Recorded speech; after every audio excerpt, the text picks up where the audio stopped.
ایک ایتھیسٹ آیا اور اس نے اعلان کیا، کہنے لگا کہ ہم نے یہ سنا ہے مسلمان کہتے ہیں کہ اللہ ہر چیز پر حاضر و ناظر ہے. اگر اللہ ہر چیز پر حاضر و ناظر ہے، وہ ہر چیز کو دیکھتا ہے، تو اس کی آنکھیں ہوں گی.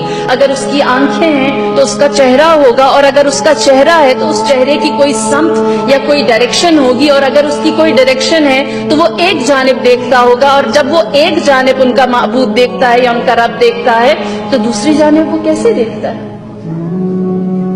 جب زندیقی نے بازار میں یہ اعلان کیا تو بہت سارے مسلمان سوچنے لگے، واللہ خدا اگر دائیں جانب دیکھتا ہے تو بائیں کی خبر کیسے رکھتا ہے؟ پھر اس کے بعد اس نے کہا کہ مسلمان اپنے رب کو ثابت کرنے کے لیے، اللہ کے ثبوت کے لیے کہتے ہیں ہر چیز کا کوئی خالق ہے. اگر ہر چیز کا کوئی خالق ہے اور کوئی بھی چیز بغیر خالق کے، بنانے والے کے وجود میں نہیں آتی، تو ان کے رب کا خالق کون ہے؟ اس کو کس نے بنایا ہے؟ اس کو کون وجود میں لے کر آیا ہے؟ وہ عدم سے ہستی میں کیسے آیا ہے؟ پھر اس کے بعد اس نے کہا کہ وہ کہتے ہیں کہ لا سنۃ ولا نوم، اس خدا کو نہ کبھی اونگ آتی ہے، نہ کبھی جمائی آتی ہے، اور نہ ہی وہ کبھی سوتا ہے.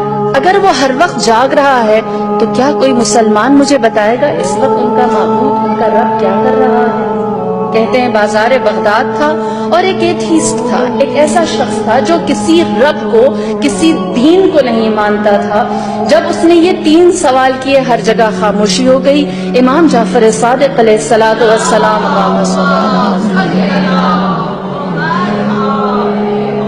آپ کا سن مبارک اس وقت صرف 11 سال تھا. دیکھیے 11 سال کا میرا مولا اس زندیقی کے سامنے جا کر کھڑا ہوا. آپ نے اس سے سوال کیا اور کہا، اے شخص مجھے بتا، کیا کبھی تو نے موم بتی کو جلتے ہوئے دیکھا ہے؟ اس نے کہا دیکھا ہے. سوال کیا، کہا مجھے بتا جب موم بتی جلتی ہے تو اس کی روشنی کس جانب زیادہ ہوتی ہے؟ اس نے کہا ہر جانب برابر ہوتی ہے.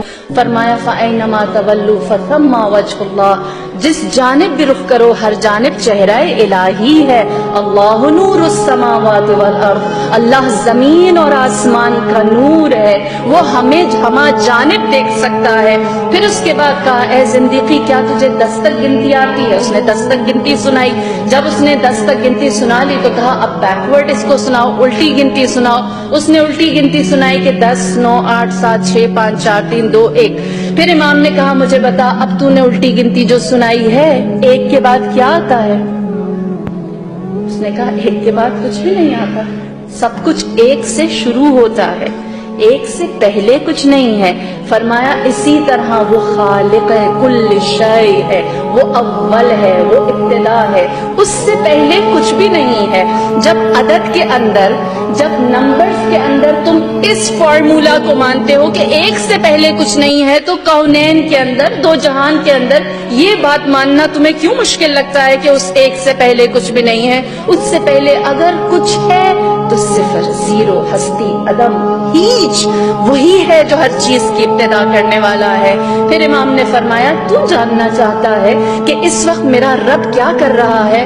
فرمایا کہ اس وقت میرا رب بازار بغداد میں 11 سال کے بچے سے ایک شیخ کو ہدایت دے رہا ہے. جو کچھ کرتا ہے ان اللہ علی کل شیء قدیر، خدا ہے جو ہر چیز کے اوپر قدرت رکھتا ہے.